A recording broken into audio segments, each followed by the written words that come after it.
This is video number 4 for chapter 10, part 1 on muscles. So we're going to finish off talking about the general anatomy or gross anatomy of skeletal muscles just by mentioning what is fascia.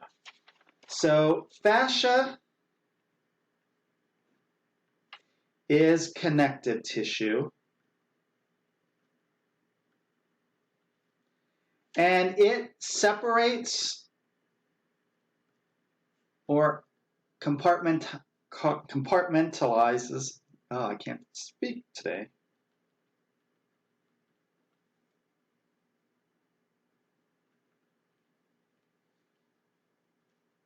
Muscle bundles and fibers. It is dense, irregular, connective tissue, and it is continuous with the tendon. So all of these things, we have to have a lot of strength between the bones and the muscles because the muscles put a lot of tension on that connection to the bone. So it has to have a sturdy base. Now, that doesn't mean that you can do a lot of things without damage occurring. Damage can occur. You can rip tendons, and it can be repaired for the most part, but it is a long healing process. So if we start taking and looking at these muscle fibers, so we're getting down in there and starting to talk about what these muscle fibers are made out of and what they look like. The diameter of a muscle fiber can range from about 10 to 100 micrometers. So they can vary, and it depends on your fitness level. So we can increase the size of the muscle fibers, but they're flexible. They can go up, they can go down.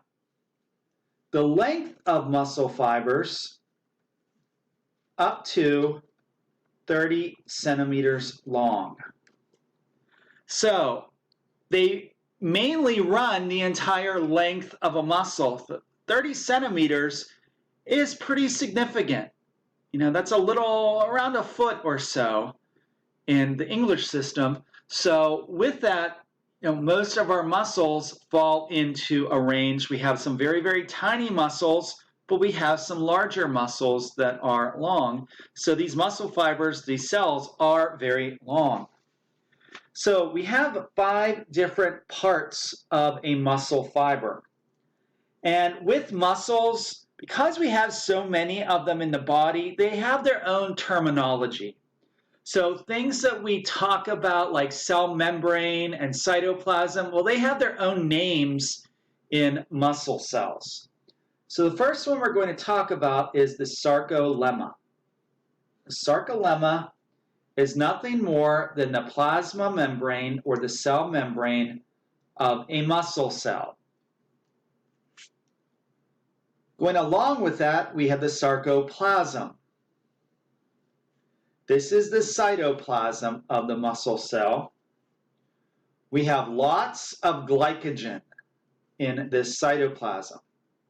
So remember that glycogen is a storage molecule that can be quickly broken down into glucose.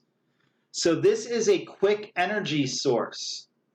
So we store some glycogen in our sarcoplasm. So if we have to really move quickly, we can. We have that instant energy source.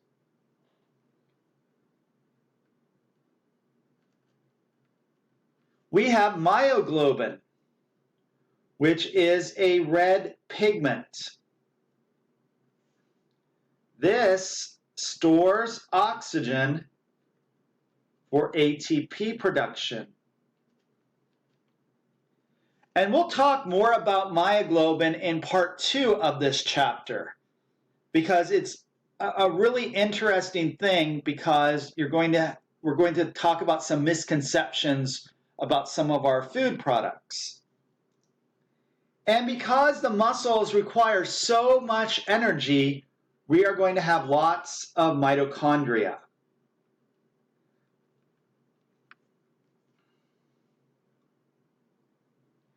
The third part of a muscle fiber that we need to mention are called T-tubules.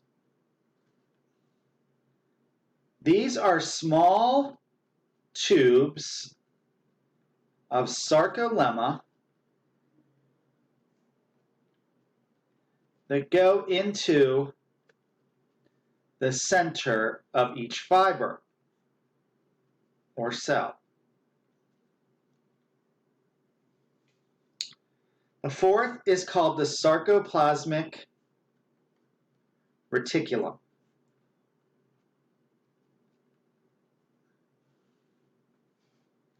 These are fluid-filled system of sacs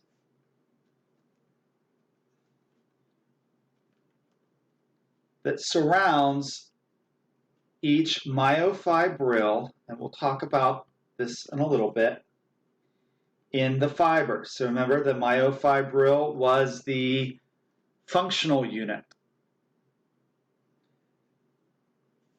These store calcium ions. So we'll be talking about why this is there, why do we want to store calcium ions.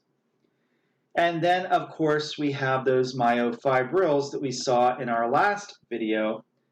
And these are defined as small, thread-like contractile structures about 2 micrometers in diameter.